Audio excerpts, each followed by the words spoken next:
বিশ্বকাপ খেলতে মরিয়া এস্তেফাও নিজের ক্যারিয়ারের উপর ঝুঁকি নিয়েও খেলতে চান বিশ্বকাপ, কিন্তু তার সেই স্বপ্ন পূরণে বড় বাধা হয়ে দাঁড়িয়েছে চেলসি। শেষমেশ কে জিতবে এই লড়াই, আসুন শুনি বিস্তারিত। গত 18 এপ্রিলের সেই বিকালটা এস্তেফাও ভুলতে পারবেন কিনা সন্দেহ। স্ট্যামফোর্ড ব্রিজে ম্যানচেস্টার ইউনাইটেডের বিপক্ষে ম্যাচের মাত্র 15 মিনিটে দ্রুত গতিতে গোলের উদ্দেশ্যে ছুটছিলেন তিনি। ঠিক সেই মুহূর্তে ডান পায়ের পেছনে যেন কেউ ছুরি মেরে বসে। ব্যথায় কুকড়ে গিয়ে আর্তনাদ করে ওঠেন।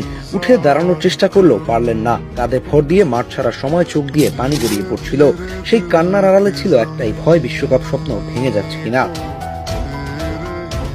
হাসপাতালে এমআরআই রিপোর্ট আসার পর দুঃসংবাদটা আরো ভারী হলো। স্ক্যান বলছিল এস্তেফাওর ডান উরুর মাংসপেশি প্রায় পুরোটাই ছিঁড়ে গেছে। চিকিৎসা বিজ্ঞানের ভাষায় যাকে বলে গ্রেড 4 হ্যামস্ট্রিং ইনজুরি। সাধারণত এই ধরনের ইনজুরি মানেই 3 থেকে 5 মাসের জন্য মাঠের বাইরে।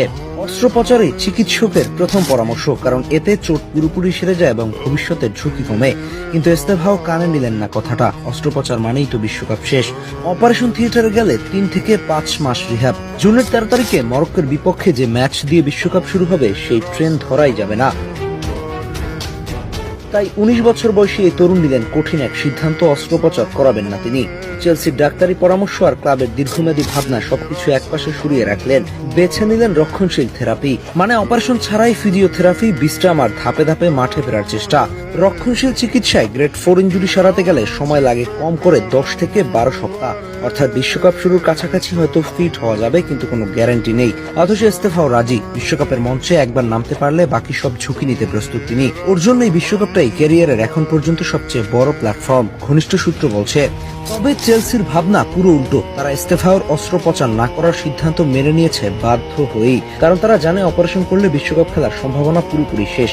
কিন্তু এটা মেনে নেওয়া মানে নিজেদের বিনিয়োগের উপর তারা পুরোপুরি নিয়ন্ত্রণ ছেড়ে দিচ্ছে না। কিন্তু দ্বন্দ্ব আরো বাড়লো নতুন এক মোড়ে।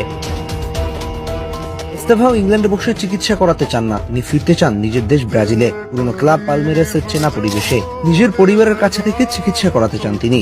চেলসি এই একটা ব্যাপারেই কড়া অবস্থান নিচ্ছে। তারা চায় পুরো চিকিৎসা ও রিহ্যাবিলিটেশন হোক ইংল্যান্ডেই, ক্লাবের কোম্যাপ ট্রেনিং সেন্টার এবং ক্লাবের মেডিকেল টিমের তত্ত্বাবধানে। তারা ব্রাজিলে ফিরে চিকিৎসা করানোর অনুমতি দিতে রাজি নয়, বা দিলেও পুরো প্রক্রিয়ায় ক্লাবের নিবিড় পর্যবেক্ষণে রাখতে চায়। চেলসির যুক্তি সহজ, এই তরুণের সামনে পুরো ক্যারিয়ার পড়ে আছে। এখন তাড়াহুড়ো করে কিছু করলে ভবিষ্যতে বিপর্যয় নেমে আসতে পারে। ক্লাব মনে করে বিশ্বকাপের আগে অস্ত্রোপচার এই মুহূর্তে একমাত্র নিরাপদ পথ, এবং সেই অস্ত্রোপচার যদি না হয়, অন্তত চিকিৎসা যেন হয় নিজের তত্ত্বাবধানে। কিন্তু এস্তেফাও শুনছেন না। কিন্তু যে কারণে সত্যিকারের অশান্তিটা তৈরি হয়েছে, এটা হলো এস্তেফাও এখন আনুষ্ঠানিকভাবে চেলসির ফুটবলার নন। 2025 সালের গ্রীষ্মে ক্লাবে যোগ দেওয়ার পরেও তার মেডিকেল ও প্রশাসনিক প্রক্রিয়া এখনো কিছু